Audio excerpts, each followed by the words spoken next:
good to go. Alright, Shalom. First and foremost, we'll give all praises and glory to Yahweh, Ba'ashem, Yahushua, Ba'ashem, Kakodash. Divine to the apostles, your blessed Ruba. Shalom to the faithful ones, always continue doing the work of the Lord. So, of course, once again, here in Columbus, Ohio, Sunday class. We're gonna go into the next book.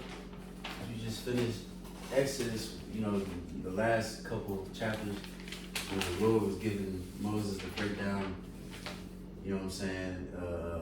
mainly the tabernacle and priestly things and stuff like that. Then now we're going to the book of Leviticus, that's more deep into the law. And everything is, a lot of things are more technical. There's not really much. There's a couple of things, a couple of history parts, but it's mainly just, just the law. Matter of fact, too, can we get the word Leviticus in online? Yeah. I was about to get that. Yep. I was about to say, like, Lord's will, when we do the books, just get what it mean and all that. Easy. So Leviticus on the online book of the Levites. That's it. This is properly the part of the punctuate dealing with the function of the priests who were of the tribe of Levi. A portion of the tribe acted as assistants to the priests in the temple worship. The Hebrew title is the Torah, Right. the law of the priest. Yep. So that's what pretty much talking about the law. Priest. You see, so Lord willing, we're gonna touch on a few topics. We're gonna go ahead and get to that commentary and go into the introduction of the book of Leviticus. And then Lord willing, I believe we can be able to do the whole summary of the whole book in one lesson. Lord willing. We be ready to go ahead and start with that. This is the ESV Global Study Bible Introduction to Leviticus in the Blue Letter Bibles. What you got? Start at the top. Yes, sir. It says, author, as with the other books of the Pentateuch. Yeah, that's the word I was tripping up. Yeah, Pentateuch. It says it is. That means like five. Because it goes into the 5 books. Moses. Penta is 5. It says it is best to see Moses as the source of primary author of Leviticus. In Leviticus, Moses continues the story of Exodus. Theme and purpose, the book of Leviticus goes into deeper detail about the divine human relationship put in place on Mount Sinai. Leviticus assumes that Israel is sinful and impure, and it describes how to deal with sin and impurity so that the Holy Lord can dwell among his people. It says problems in understanding Leviticus. Readers may find Leviticus difficult to understand because they lack first-hand experience of the practices it describes. Ritual versus ethical commands. Chapters 1, verse 6 through 16 describe various ritual regulations, while chapter 17 through 27 focus on ethical commands because the rituals of chapters 1 and 16 are unfamiliar. They are often seen as being disconnected from the ethical emphasis of the later chapters. It is more accurate, however, to see the entire book as being concerned with Israel's being holy to the Lord. Right, because like you said, chapters 1 through 16, going into all the offerings, the sin offerings and atonement, stuff like that. All those things we don't really do to this day because Yahushua is that lamb. He covered us for that. And also the sacrifice that we also do is ourselves. So we still technically still doing the sacrifices, but it's just in a different way because we, like the brother said off camera, we can't do this right now. It's impossible, really impossible for us to do this. And the Lord, He understood that we were going to be scattered amongst all nations. And matter of fact, just to prove that we're doing all this spiritually, let's get Sirach 35. We can start at 1. Sirach what? 35 and 1. I had a quick precept as well. Sirach 35 and 1. It reads, "He that keepeth the law bringeth offerings enough. He that taketh heed to the commandment offereth a peace offering." Right, see, so if you keep the law to the best of your ability, because we know we can't keep it perfect, you know what I mean? You know, IUIC would tell you to get to the kingdom, you gotta keep the law, but no, you gotta have faith as well. But if you try your best and lean on Yahweh Shai, then that's enough offerings. You know, which we're gonna go into all those different offerings too in a minute, but you got it. It reads, "He that requireth a good turn offereth fine flour, and he that giveth alms sacrificeth praise." Right? If I can add, just being obedient, you know, that's the sacrifice, you know, today. Obedience. You know what the scripture say, obedience is better than sacrifice, you know? Yeah. So, you know, by default, if you're being obedient to what's written in this book, you're performing an acceptable sacrifice to the Heavenly Father and His Son. And shit, since you quoted Bible Shai, can somebody, and after this one, can somebody get that story where Samuel told that to Saul? Yeah. Get that on hold, Bible Shai. You got it. Connie reads, "To depart from wickedness is a thing pleasing to Yahweh, and to forsake unrighteousness is a appropriation." Right, or an atonement. You know what I'm saying? So yeah, so if you just forsake unrighteousness and try your best to live a righteous life, then the Lord is gonna see that as an atonement. And he gonna see that this person is trying. He's rehearsing the righteous acts. You see? What you got? It reads, verse 4, it says, "Thou shalt not appear empty before Yahweh, for all these things are to be done because of the commandment. The offering of the righteous maketh the altar fat, and the sweet savor thereof is before the Most High. The sacrifice of a just man is acceptable, and a memorial therefore shall never be forgotten." Right, we can stop there. You know, so the sacrifice of the just man, which is acceptable, he said what? That our living body, make our living body as a sacrifice. Yeah. You know, Romans, that classic, you know, Romans 12. Romans 12 and 1. You see? But you got it, wherever. Got that. I got you. It's 1 Samuel 15. I'm gonna start at Yeah, some context on that. I'm gonna start at 20. It says in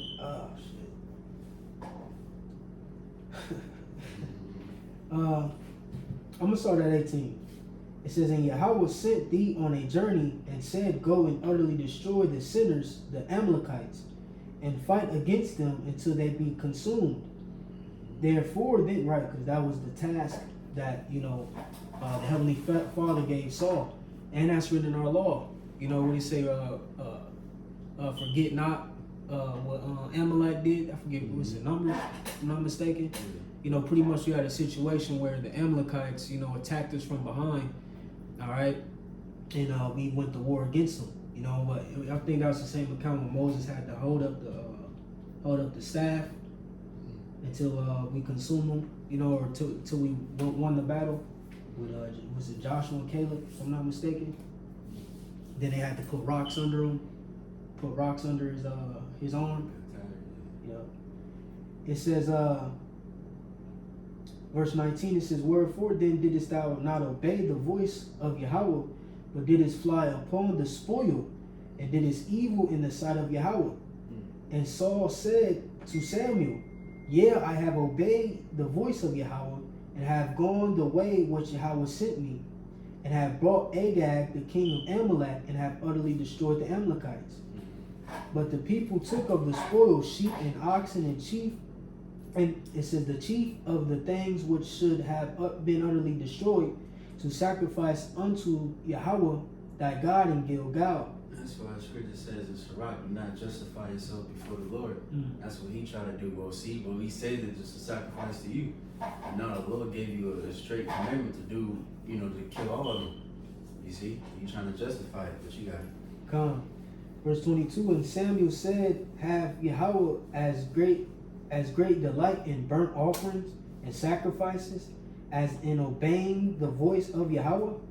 Behold, to obey is better than sacrifice, and to hearken than the fat of rams." Right. What verse is that? 1 Samuel 15:22. And that's the point with Jake. Like Jake, with the law and the first ordinance and all that, you know, of course it's important, but it just went over their head. You know what I mean? It was like a shadow for it to come. It wasn't all about just sacrificing. Just I'm gonna go sin. I'm gonna go do something crazy, and then I got my lamb already prepared. You know what I'm saying? My turtle does, whatever the case is. Like, nah, it's more than that. You know what I'm saying? All of this is leading important to your house shot. You can't just pretty much use it and abuse it. Amos 5. Yeah. Yep, I got that. Real quick, Amos 5, I'm going to start at 20. It says, shall not the day of Yahweh be darkness and not light, even very dark and no brightness in it? I despise your feast days, and I will not smell in your solemn assemblies. Though ye offer me burnt offerings and your meat offerings, I will not accept them, neither will I regard the peace offerings of your fat beasts. Right, so like the brother May mentioned, you know, it got to a point where Jake was, you know, premeditating wickedness, you know, and then going to go sacrifice to atone for what they've done, you know, so it became a stumbling block. You know what I'm saying? The law, so to speak, you know, it started to cause offenses, man, because Jake was using it, you know, as a tool to be wicked, man. Commit adultery, then, you know, have a couple of doves on the side, you know what I'm saying? Like, that's bogus, you know? Right. That was it now, right? Come on. Alright, so let me see. We can did you where you left off on that commentary? Clean, unclean, those who say right there. Okay, so before that, let's get the can somebody go to that Telegram, and then it's the article I just posted, the 5 offerings in the Old Testament, and then you can just skip to the first offering. You know what I'm saying? Because like he said earlier, it said chapters 1 through 16 describe the very ritual regulations, which we're gonna touch on those different offerings that they had done. You know what I'm saying? Because real quick, going back to Sirach 35, it says 1 again, it says, he that keepeth the law bringeth offerings enough. You know what I mean? So now they did that in the ancient world literally, but now we're doing it spiritually. So we can go ahead with that article a little bit. Come on, I got it. It says, this is from seedbed.com. The first one is a burnt offering. It reads, the first offerings is the Olah, literally an offering of ascent, commonly called the burnt offering. The purpose of the burnt offering was for general atonement of sin and expression of devotion to Yahweh. The instructions for the burnt offerings are given in Leviticus 1, verses 3 through 17. The offering could be a bull, sheep or goat, or dove or pigeon. The animal was to be burnt whole overnight. Though its skin was given to the priest, the burnt offering was likely the earliest type of atonement offering in the Old Testament. It gives a couple of scriptures, Job 1 and 15 and Genesis 8 and 20. And then that proves the law was established, you know, before, you know, the Levites were on the scene as well.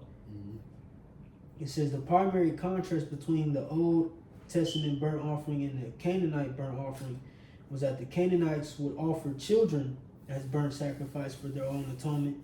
Although this does occur during the worst of Israel's history, Judges 11. The Most High made it clear that he would not accept children as burnt offerings, Genesis 22, and the instructions given in Leviticus explicitly limit the type of animals to be offered as burnt sacrifices to bulls, rams, and birds. Right, so let's just read this a little bit because you already described it. So let's just read Leviticus 1 and 3. But that's why. Oh, I'm sorry. That's exactly why Abraham, he had to sacrifice his son Isaac, but he went only was that close to doing it, but the Heavenly Father stopped him. But he showed his integrity. But the Lord, he doesn't require children to be at sacrifice. Okay. Beautiful, cool, bro. That Leviticus 3, you just read 3 and 4, because it's really 3 all the way to, like I said, 3 to 17. You ain't gonna read every single point. You know what I mean? Jake can do that on. I'm saying, but you got it. Leviticus 1, verse 3. It says, start at 2. Mm-hmm. To speak unto the children of Israel, and say unto them, if any man of you bring an offering unto Yahweh, ye shall bring your offering of the cattle, even the herd, and of the flock.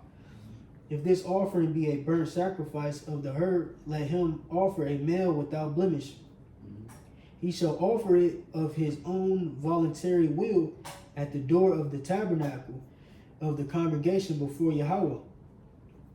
He shall put his hand upon the head of the burnt offering, and it shall be accepted for him to make atonement for him. Right. Without blemish, which of course I go into Yahweh Shai. You know what I'm saying? Because he was without blemish, without sin. You know what I'm saying? Now we go to what the next one?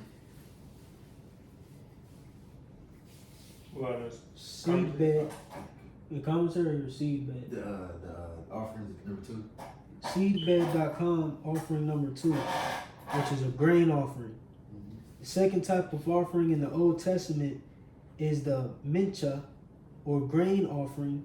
The purpose of the grain offering was a voluntary expression of devotion to the Most High, recognizing His goodness, the providence. The instructions for the grain offerings are given in Leviticus 2. Generally, it was cooked bread, baked, grilled, fried, roasted, or made into cereal, though always seasoned.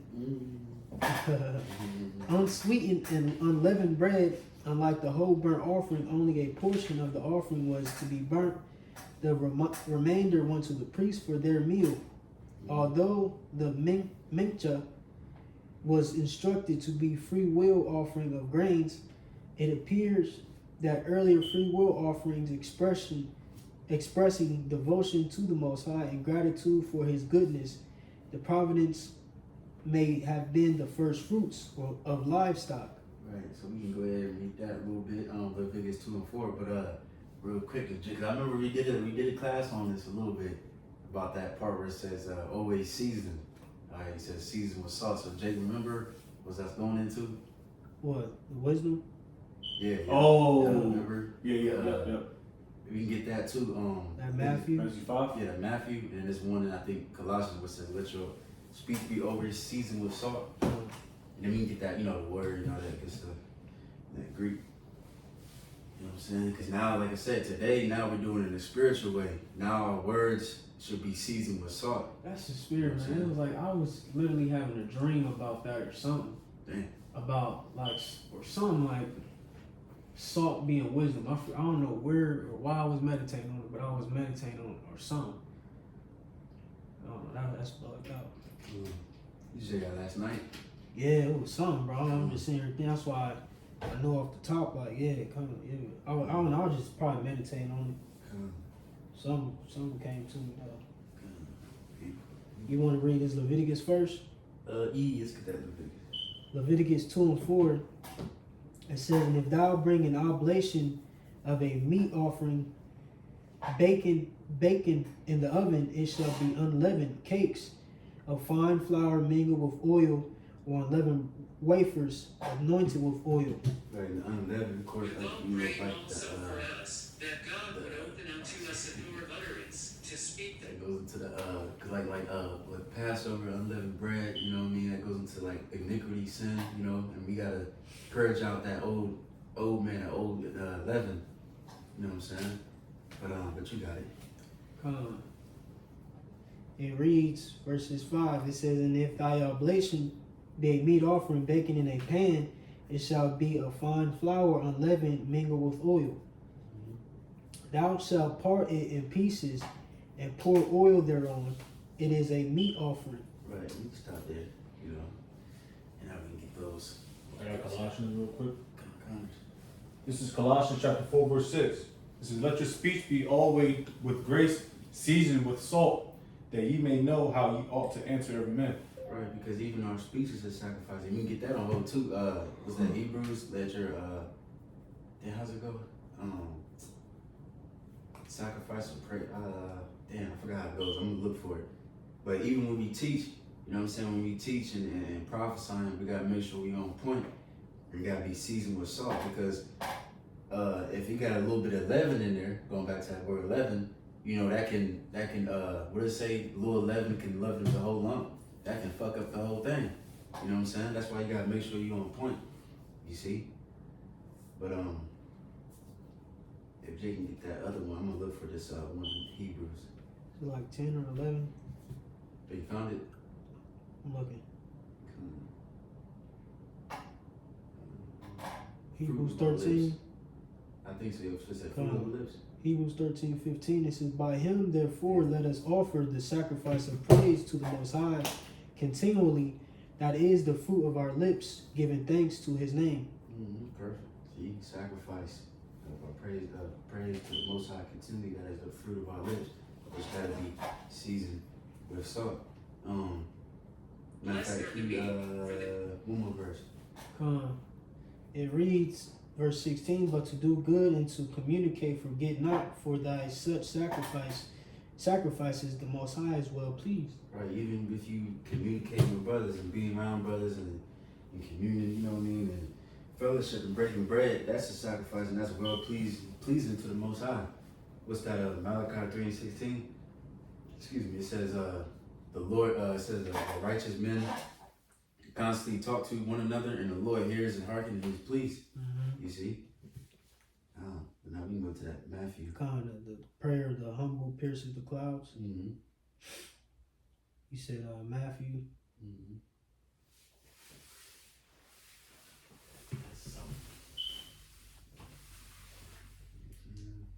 So like it. You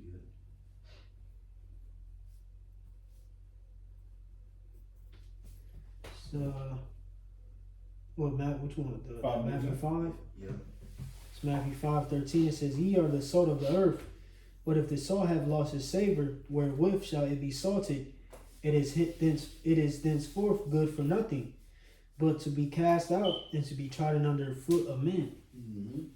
Which we also gonna get into that word too, that Greek word, because it's gonna go into wisdom. You know, not just the flavor of Jake, because you know, of course, Jake. You know, we got the salt. Even 2/3 of Israel, they got salt. You know, they can rap it all this, that, and the third. But going deeper into it, that's going into the wisdom. You know what I'm saying? I got it. Strong's G 217. Halas. Salt with which food is seasoned and sacrifices are sprinkled. God, that's beautiful. It says those kinds of saline matter used to fertilize arable land. Salt is a symbol of lasting concord because it protects food from putrefaction and preserves it unchanged. According in the solemn ratification of compacts, this is a practice that continues to this day in some cultures partaking of salt together. In the last column, it says wisdom and grace exhibited in speech. Right. So you beautifully broken down. You know what I'm saying? But Lil William, we can go to the next one. Seedbed.com, paragraph 3, peace offering. It says the third offering is Shalom, or peace offering. This category first discussed in Leviticus 3, including thanksgiving offerings, free will offerings, and wave offerings. The offering could be cattle, sheep, or a goat. It could be male or female, but must be without defect. If it was a thanksgiving offering, it could also include a variety of breads. The purpose of the peace offering was to consecrate a meal between two or more parties before the Most High and share that meal together in fellowship of peace and a commitment to each other's future prosperity. The portions unsuitable for eating were given to the Most High, depending on the type of peace offering. The breast may have been given to the Most High, or to the high priest, and the right thigh may be given to the priest, officiating the meal. The rest of the meal was to be eaten within one day by the fellowship of parties, and the leftovers were to be burnt after 2 days. So now we'll touch on that, Leviticus 3:1. Kind of like the Passover. Mhm. Because what Passover is, you asking for peace pretty much, you know? Leviticus 3, you said start at the top. Yeah. Leviticus 3:1, it reads, and if his oblation be a sacrifice of peace offering, if he offer it of the herd, whether it be a male or female, he shall offer it without blemish before the Most High. And he shall lay his hand upon the head of his offering and kill it at the door of the tabernacle of the congregation. And Aaron's sons, the priest, shall sprinkle the blood upon the altar round about. And he shall offer the sacrifice of the peace offering, an offering made by fire unto Yahweh. Kind of real quick, this is Scar. So Jake know why there gotta be blood when you make sacrifices. Say it again. Why there gotta be blood Well, as far as forgiving of sins? because blood is life. Yeah. He said blood is life, so he said if you want a remission of sins, you gotta be shedding the blood. Right. Blood is like blood for blood, like life for life, pretty much. Yeah, that makes sense because your transgression of the law equals death. So you gotta kind of pass it to that. Right. Let's shed his blood for makes sense. Yeah. God, I got that precept real quick.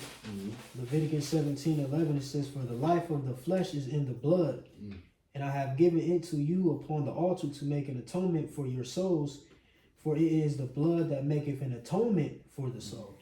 Just like you have a shot said, I laid my life for the flock. Mm-hmm. You know what I mean? But God, you got it. Come. Verse 3.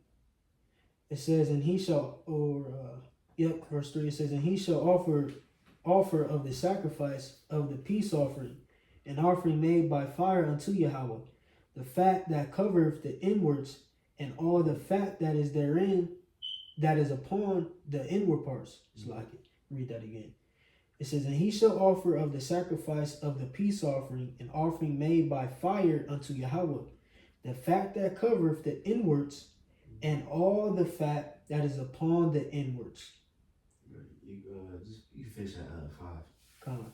It says, in the 2 kidneys, and the fat that is on them, which is by the flanks, and the caul above the liver, with the kidneys, it shall he take away. It's like, if I can just add, just think of this process, how tedious this process was. No, don't nobody in here know how to butcher anything. Just thinking that. You know what I'm saying? Yeah. Jake talked about the law. You don't know how to butcher a cow. Right. To skin the, you know what I'm saying, the fat off. You know, like, this is tedious work. We need Hawashai, bro. I don't know what these dudes talking about. Remember when guys said they couldn't even eat bitter herbs, is nasty? They said nigga had to eat romaine lettuce, man. Right. That's the whole point of eating the bitter herbs is to go back and reflect on your transgressions, what you did when you was in the world. Nigga, that's the part. That's the worst. That's the hard part. Right. So imagine them cutting up an animal and stuff. They, you know. City boys. Yeah, man. Niggas ain't never seen no man bleed nor an animal. Niggas ain't never killed the animal. You know. Alright.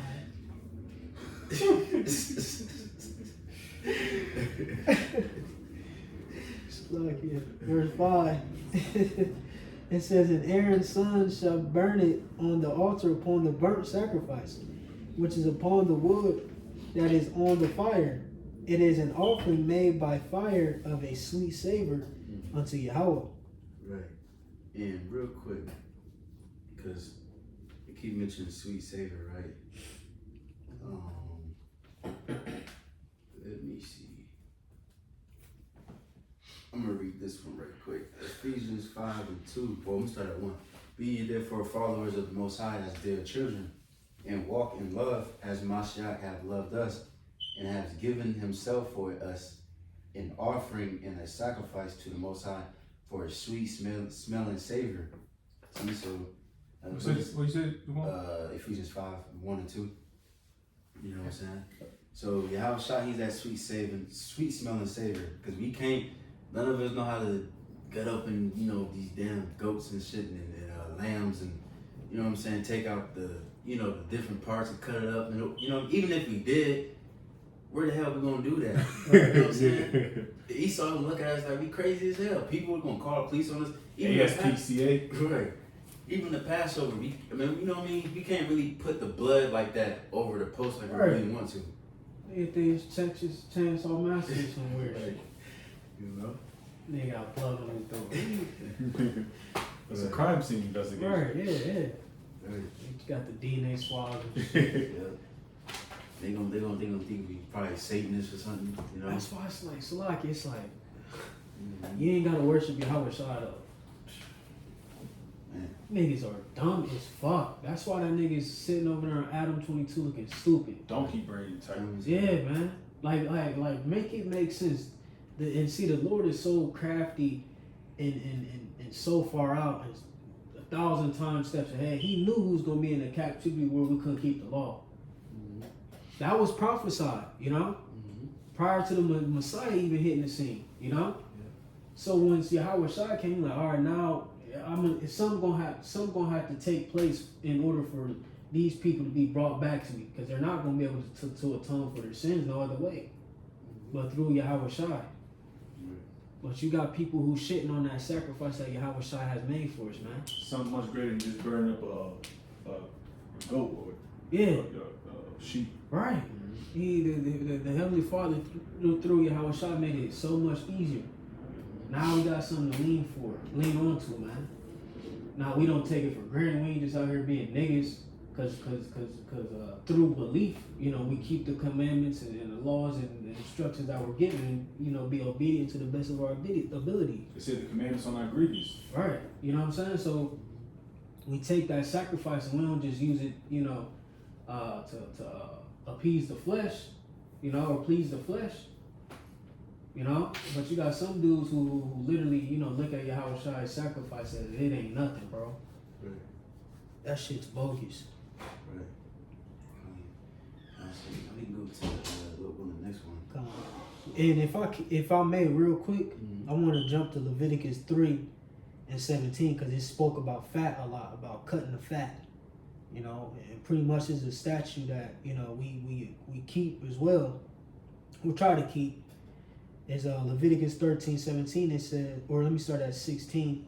It says, "And the priest shall burn them upon the altar. It is the food of the offering made by fire for a sweet savor. All the fat is Yahweh's. It shall be a perpetual statute for your generation throughout all your dwellings, that ye eat neither fat nor blood." You know, just a little footnote, you know. If you ever come across Jay, they'd be like, man, yeah, you ain't supposed to be eating fat. Don't be just eating fat. Now, you know, you got a little steak, you know what I'm saying, a little crust, you know, but you see big, you know what I'm saying? You see that big blubbery shit on the eye, you cut that off, man. You shouldn't want to eat that no way. Just a little footnote for new believers, you know what I'm saying? Yatzazak, you know what I'm saying? Especially blood, yeah. That's some Jake do that too. That steak on, you know what I mean, the blood. Medium rare. You don't know? Right, like eat. Yeah. That nigga just eat. He just take a bite out of Right out the. Like, watch your mama, he said, that's the die for. You know, you little bite for you, like for supporters. He'd just bite. It'd be a live cow. Esau just bite his lip off or something. It's nasty ass dude, man. That's why that's why the Lord separated his holy to the defiled, so to speak. Yeah. And them niggas, you got niggas just like that, like Esau, man, chewing up like cats and dogs and doing all types of Yeah, craziness, like man. that big chunky bench who ate that motherfucking dog. Yeah, the man. dog She joint, like, bit the fuck out that cheek too, man. she had hot sauce, it would have been a wrap, man. Man, she bit the hell out that dog's cheek, man. Yeah, man. That shit is nasty as shit. Just imagine J.E. Queen. Sick. Man, so wicked ass person, man. Come on. This is seedbed.com 4, paragraph 4. It says sin offering. It says the fourth offering was called Chatah. And we could, if you want, whoever watching, look these up in the Hebrew, translate them in the Paleo. Yeah, I'm just reading verbatim right now. It says literally sin or sin offering. This offering is sometimes seen as an offering of atonement for unintentional sin. Similarly, it is sometimes viewed as guilt offering, removing the consequences for lack of perfection. As an atonement offering, right? That's why we got like the Day of Atonement. You know what I'm saying? As an atonement offering, it contained elements of a burnt offering, yet at the same time had elements of a peace offering. That's beautiful. The fusion. You know what I'm saying? It says, conversely, some of the sins for which one needed atonement were not moral sins, but rather matters of ritual impurity. As such, some have proposed the term purification offering instead of sin offering. The primary purpose of this offering is not to atone for sins, but rather to purify oneself for re-entering the presence of the Most High. The elements of a purification offering could be any of the elements of the previous three types offering, though unlike the peace offering, the meal was not to be shared by the one offering the sacrifice. So we get that Leviticus 4:1, and then get somebody get Psalms 19 and 12. We'll read that after the Leviticus. I got Psalms. Come on.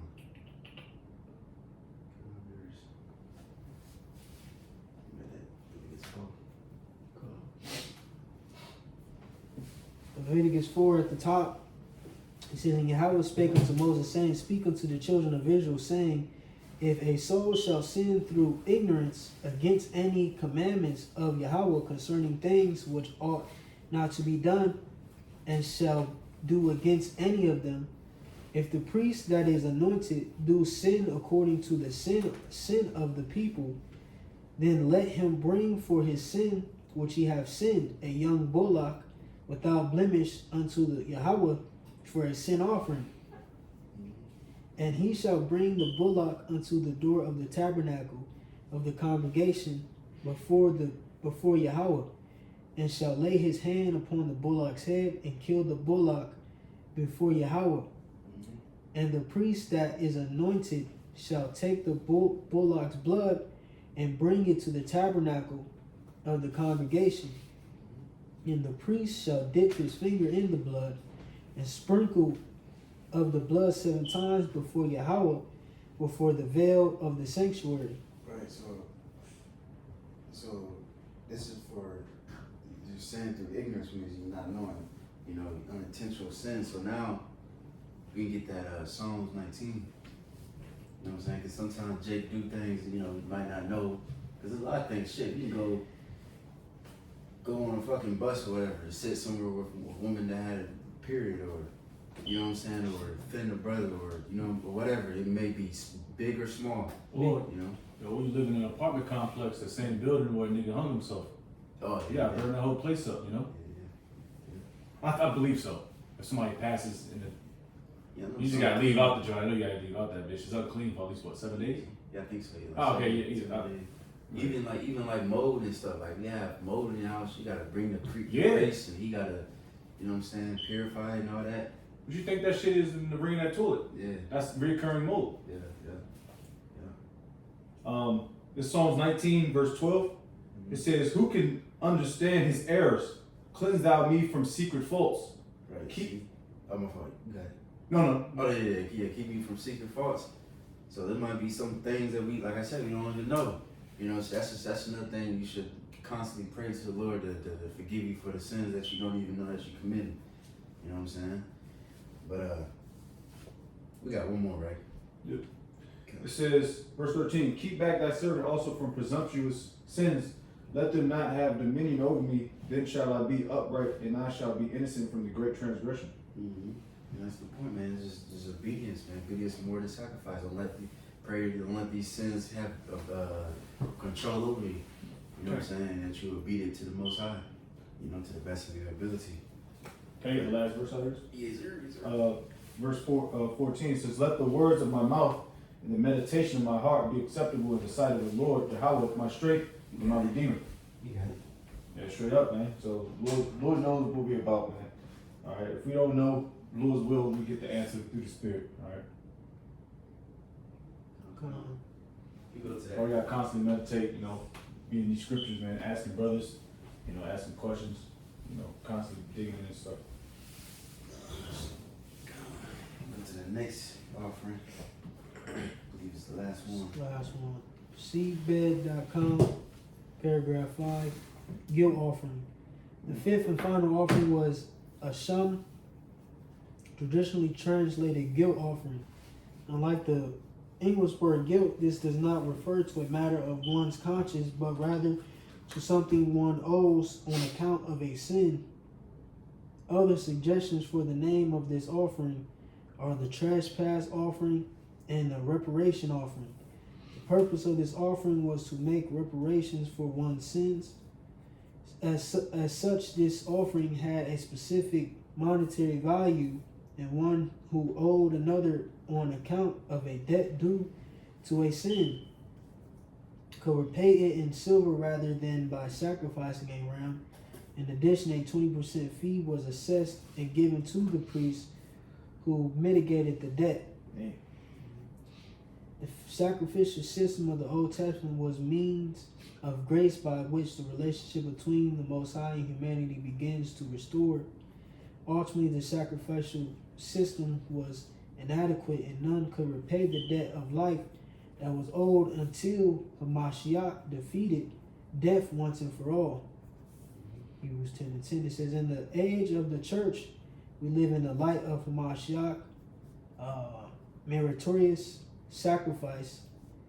Look that word up. It says, "For us, while also offering our own lives as a living and holy sacrifice," Romans 12, Peter 2. Use that 1 Peter 2:5 too as well. We say you can look at that word. Meritorious. Meritorious. It says deserving reward or peace. Praise, yeah. You know? That's why when Yahweh Shai, in Revelation 5, when he released the seals that was sealed, so now we can understand the scriptures. That's why they said, "Worthy is the Lamb that was slain." Mm-hmm. They was praising Yahweh Shai because of the things that he did. He got crucified, rose inside the right hand of the Most High. That's worthy to be praised and to be worthy to be worshipped too. You see? But you got it, River. Precept. 1 Peter 2. Yeah. 1 Peter 2:5 reads, "Ye also as lively stones are built up a spiritual house and holy priesthood to offer up spiritual sacrifices acceptable to the Most High by Yahweh Shai HaMashiach." Damn, that's perfect. That right there is broken down perfectly. You know, all that. Like we said, we can't. I mean, who the hell we gonna go to? We can't go to no priest and tell him, you know, this is Right. my my offering. Right. You So like, who can we go to? Alazar? Yeah, chief high priest. I mean, these niggas, yeah, like, how the fuck we gonna go to? This nigga come out with a fucking Hornets hat. He flyer than shit. Fly as hell. Ponytail coming out the back of the strap. With his multi-wives. Yeah, man, with the diamond zipsies on. Yeah. The diamond joints. Yeah. You remember that shit? Yeah, the diamond joints. The cameraman understood the assignment. Yeah, straight up. Yeah, he You know did. what I'm saying? And then with Alexander McQueen's, and you bring him a unblemished lamb. Right. Smack. Stop it, bro. This nigga suck, bro. I'm the high priest. You gotta come to me. No, nigga, no, I don't want to come to you, bro. Yeah, because none of us You fuck are. around and start barbecuing the motherfucking eating. Yeah. It's gonna turn into a Henny show, man. Through. But Smacked as fuck. right, it is. So now, well, we can go back to that commentary. We just read a little bit more on that, and then we almost took closing. Yeah, because I gotta charge it up like 10. I think my charger broke in my. 45 minutes. Good lord. Okay, Damn, we was rolling. 14:41. We ain't gonna read. Let me see. Then if I did, go ahead. Start out clean. Yeah. Back in the ESV Global Study Bible Commentary, Leviticus 1, it says unclean, clean, holy. Leviticus often uses these terms differently than today. Modern readers might think of clean versus unclean as being the same as healthy versus unhealthy. In Leviticus, however, these words do not refer to hygiene, rather they describe the types of actions a person may or may not engage in, or the places he may or may not go. For example, those who are unclean may not partake of a peace offering. A modern analogy might be registering to vote. A person who is registered may vote, whereas a person who is not registered may not vote. The ritually clean person is not necessarily more righteous than the one who is ritually unclean, just as a person who is registered to vote is not necessarily more righteous than a person who is not. Right. So now, we move on to the unclean and clean. All right. So, and we're gonna give an example. So real quick, can somebody get not all things are expedient? Correct. You know what I mean? Because certain, like, you can be unclean because you could, just speaking frankly, you can have sex with a woman, you can bust a nut. That's you bust a nut, you unclean. She's unclean too. Y'all both supposed to wash yourself and be unclean until the evening. Or you touch a dead body, you know what I'm saying? Or touch a dead animal, or what else? There's other things. Yes, woman on her pad, that monthly cycle. Yeah. You gotta let her be in her own quarters. Yeah. You see, all those different things, all those different examples. So certain things, you ain't supposed to take part in certain things, but we're gonna show an example where pretty much the law is not expedient, and we're gonna show an example in the Old Testament. But first, let's get that one. This is that. 1 Corinthians 6 verse 12. All things are lawful unto me, but all things are not expedient. All things are lawful for me, but I will not be brought under the power of any. Right. So now everything is expedient. So, there might be times where you might be unclean and you might not be, you might go to camp or something. What you supposed to do is not go to camp or take part in whatever you're doing. You know what I'm saying? Or let's say the Passover. You know what I mean? Now there's a law that says if somebody's unclean, then they can wait till next month or do it on the second month. You know what I'm saying? Which we can get that. I forgot where it is. Let me see. Let me find that real quick. Because this is going to link with a story. This just shows you right here that even in the ancient world, we try to rehearse the righteous acts. Let me just look this word up. Yeah, generation upon generation, we started losing our heritage. Mm-hmm. Now look at us now. We just through. If you don't have this truth, you're just through. That's why it's a great stumbling block for a lot of these camps to talk about the law of this, the law of that. When they go home and they break damn near all the laws too, just like us, Right. That's a stumbling block for newer brothers that come in this truth that think they gotta keep the law of this and law of that and cuss out the woman because she's on a rag and she wants, Right. wants to eat shrimp, seafood boils. That's the spirit. I was watching the elders from Dallas, and they were saying some camp had an Israelite woman or whatever, a new believer, throw away all her socks because they Her weren't clothes. I seen that too. Yeah, you threw away all the shit, man. Cause of what? Because she was mixed Sabbath. They weren't cotton. Oh my God. Man, your toothbrush is made out of plastic. Yeah. Nylon. Yeah. Man, damn you, damn you don't. It's just about where your spirit is, man. Did they at least buy her some new socks? Nah, she had the soul. They ain't put no money in the pot for her, man. See? Niggas are. Yeah, niggas are grimy, man. That's why y'all was trying to say y'all put burdens on these people. You won't even lift one finger to help the person. Right. Damn. You know? We say tax mint and all that. Hey, I'm sorry. I gotta say that. I gotta bring this up, bro. This is powerful. Hey, Remember the situation I told you about? I was trying to find my phone. I'm not gonna break it. But I was trying to call you. You know what I mean? Yeah. Like I didn't want to put a burden, but I need some fucking help. Yeah. It's a inside story, but you know I'm just trying to call some brothers, man. I need some help, brother. I was drowning. But that's brotherhood, bro. I'm like, man, I need to call somebody, bro. That's in the same, we're in the same goddamn league, so to speak. I was kidding. It's good. But somebody get Numbers 9 and 9, and then after that, for 2 Chronicles 28. This is Numbers 9 verses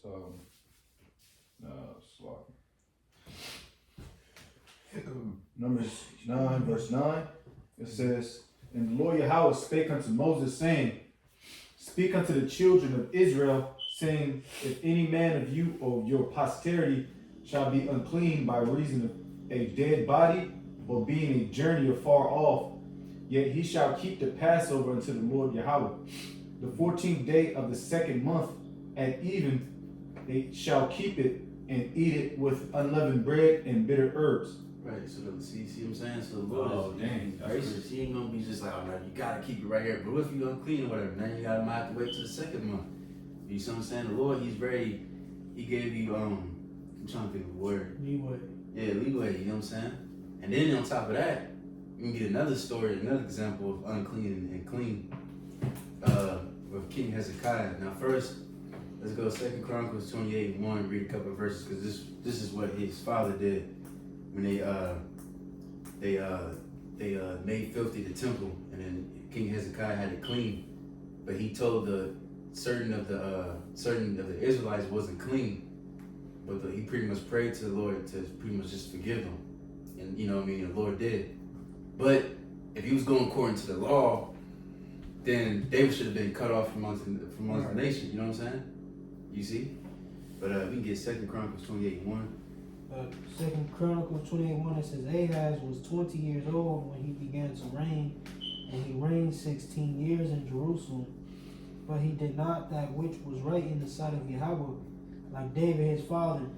For he walked in the ways of the king of Israel, and made also molten images for Baal. Moreover, he burnt incense in the valley of the son of Hinnom, and burnt his children in the fire. Jake was wicked as fuck. After abominations of the heathen, whom Yahweh had cast out before the children of Israel. He sacrificed also the burnt incense in the high places, and on the hills, and under every green tree. Wherefore Yahweh his God delivered him into the hand of the king of Syria, and he smote him, and carried away a great multitude of them captives, and brought them to Damascus. And he was also delivered into the hand of the king of Israel, who smote him with the great slaughter. Right. When you're done with that verse, you skip down to 23.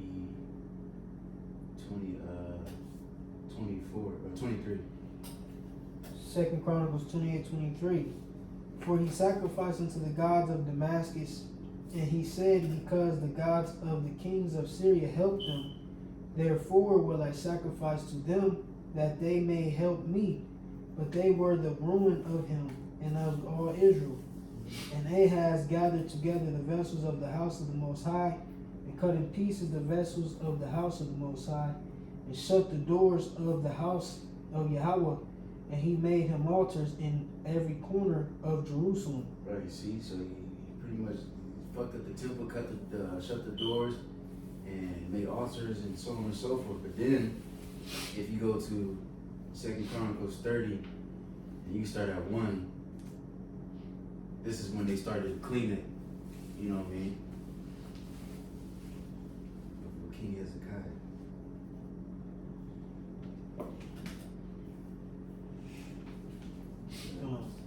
Second Chronicle 30 at the top.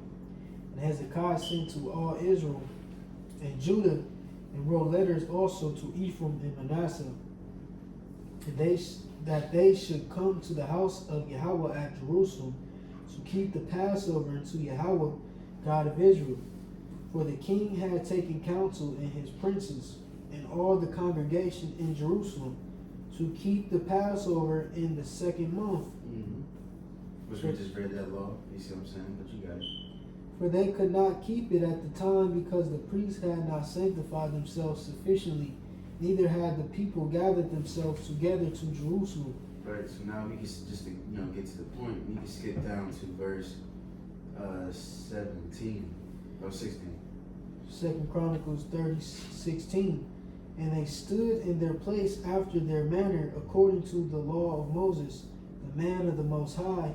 The priests sprinkled the blood which they received of the hand of the Levites. Mm-hmm. For there were many in the congregation that were not sanctified.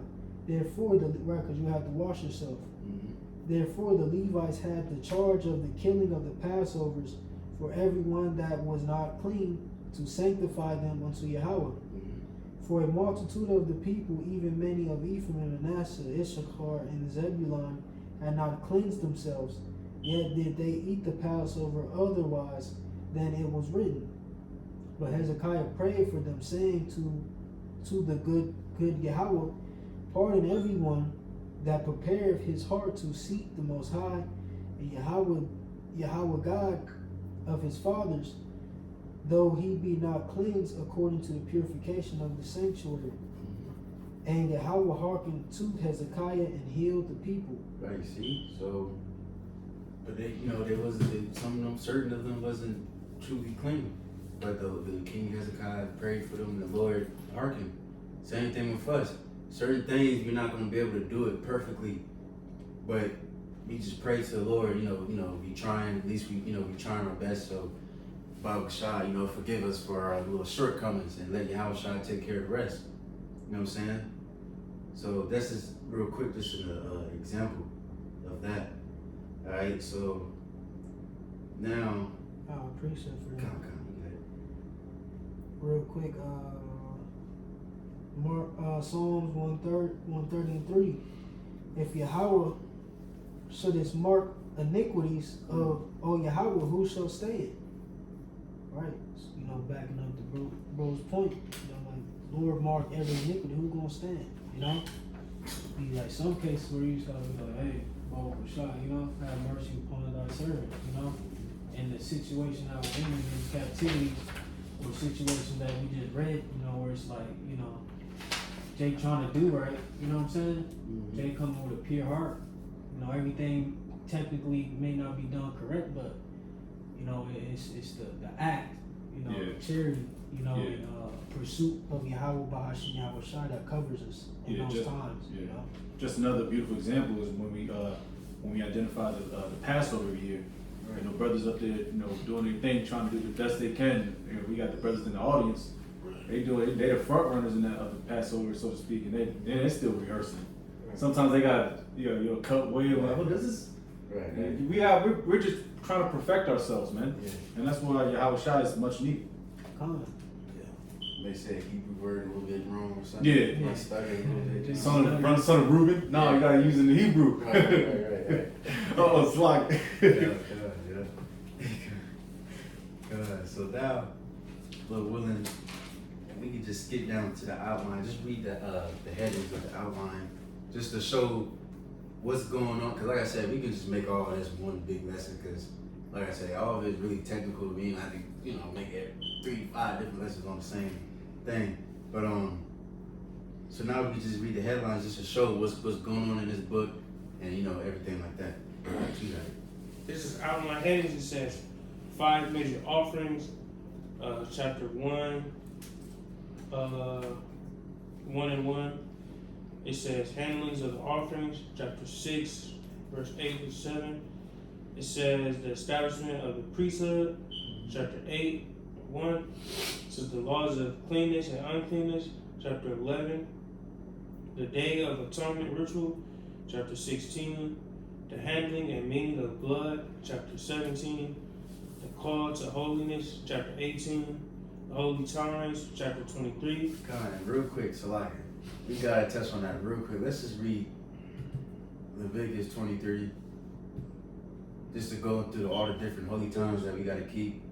And then after that, we can just finish this off and then we can be done. Alright, this is Leviticus chapter 23 at the top. And the Lord Yahweh spake unto Moses, saying, Speak unto the children of Israel, and say unto them concerning the feast of the Lord, which ye shall proclaim to be holy convocations, even these are my feasts. 6 days shall work be done, but the 7th day is the Sabbath. Can we look at that word complicated by the brothers reading? Shabbat of rest and holy convocation, ye shall do no work therein. It is the Shabbat of the Lord Yahweh in all your dwellings. Right, and we know that we keep that according to the new moon. You know, once the new moon, then that's the new month, and then, you know, within those 7 days and each of the 7 on the 7th day, so like that's when the Sabbath is, the day of rest.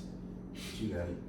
He said, Ye shall do no work therein. It is the Shabbat of the Lord in all your dwellings. These are the feasts of the Lord, even the holy convocations, where ye shall proclaim in their seasons. And the 14th day of the first month at even is the Lord's Passover. And on the 15th day of the same month is the feast of unleavened bread. Unto the Lord 7 days ye must eat unleavened bread. And the first day ye shall have an holy convocation. Ye shall do no servile work therein. But ye shall. Somebody got that word? I got it. Yeah. It says convocation. Strong's H 4744. Mikra. What's this? Makwa Ra'ah. It says convocation, convoking, reading, and calling together. Sacred assembly. Yeah, so gathering. That's why I believe it's the Pentecost when the disciples, you know, the apostles, they all met together and, you know, congregate, because that's what you're supposed to do. You're supposed to gather together on these days. But you can go back to that. Would that be considered almost like a peace offering type situation, the Pentecost? The Pentecost, Like almost? I think it was I think it goes into the day after the Passover. what's it called? The bread, if I'm not mistaken. The grain. The grain offering. If I'm not mistaken. Okay, I'll just, because it kind of goes similar with like joining together, having and eating and shit. Gone. Oh. I think it's going to break down a little bit further. It says, verse 9, And the Lord spake unto Moses, saying, Speak unto the children of Israel, and say unto them, When ye be come into the land which I give unto you, and shall reap the harvest thereof, then ye shall bring a sheaf of the first fruits of your harvest unto the priest. And ye shall wave the sheaf before the Lord to be accepted for you on the morrow after the Sabbath. The priest shall wave it. And ye shall offer that day when ye wave the sheaf and he lamb without blemish of the first year for a burnt offering to the Lord. And the meat offering thereof shall be 2 tenth deals of fine flour mingled with oil, an offering made by fire to the Lord for a sweet Savior. And the drink offering thereof shall be of wine, the 4th part of an hin. And ye shall eat neither bread nor parched corn nor green ears until the selfsame day that ye have brought an offering unto your power. It shall be a statute forever throughout your generations and all your dwellings. And ye shall, and ye shall count unto you from tomorrow after the Shabbat, from the day that ye brought the sheaf of the wave offering. 7 Sabbaths shall be complete. Even unto the morrow after the 7th Sabbath shall ye number 50 days, and ye shall offer new meat offering to the Lord. Ye shall bring out your habitations 2 wave loaves of 2 tenth deals. They shall be of fine flour. They shall be baken with leaven. They are the first fruits unto the Lord. And ye shall offer with the bread 7 lambs without blemish of the first year, and 1 young bullock, and 2 rams. They shall be for a burnt offering of the Lord unto the Lord. Right. So baking with leaven. So this time, so at the Pentecost, it would be with leaven. Just to answer your question. You know what I'm talking about?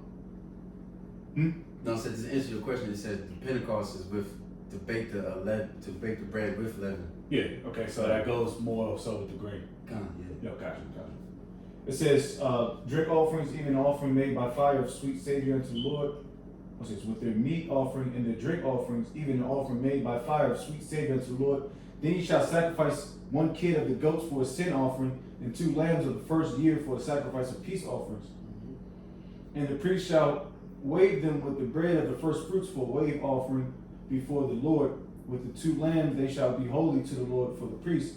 And ye shall proclaim on the selfsame day that it may be an holy convocation unto you. Ye shall do no servile work therein. It shall be a statute forever in all your dwellings throughout your generations. And when ye reap the harvest of your land, thou shalt not make clean riddance of the corners of thy field. When thou reapest, neither shalt thou gather any gleaning of thy harvest. Thou shalt leave them unto the poor and to the stranger. I am the Lord Yahweh, your power. And the Lord spake unto Moses, saying, Speak unto the children of Israel, saying, In the 7th month, in the 1st day of the month, shall ye have a Sabbath, a memorial blowing of the trumpets, and holy convocation. Ye shall do no servile work therein, but ye shall offer an offering made by fire unto the Lord. And the Lord spake unto Moses, saying, Also on the 10th day of this month, there shall be a day of atonement, and it shall be an holy convocation unto you, and ye shall afflict your souls, and offer an offering made by fire unto the Lord. And ye shall do no work in that same day, for it is the day of atonement, to make an atonement for you before the Lord Yahweh thy power. For whatsoever soul it be that shall not be afflicted in that same day, he shall be cut off from among his people. And whatsoever soul it be that doeth any work in that same day, the same soul will I destroy from among his people. Ye shall do no manner of work. It shall be a statute forever throughout your generations on your dwellings. It shall be unto you a Sabbath of rest, and ye shall afflict your souls in the 9th day of the month at even. From even unto even shall ye celebrate your Sabbath. And the Lord spake unto Moses, saying, Speak unto the children of Israel, saying, The 15th day of the 7th month shall be the feast of tabernacles for 7 days unto the Lord.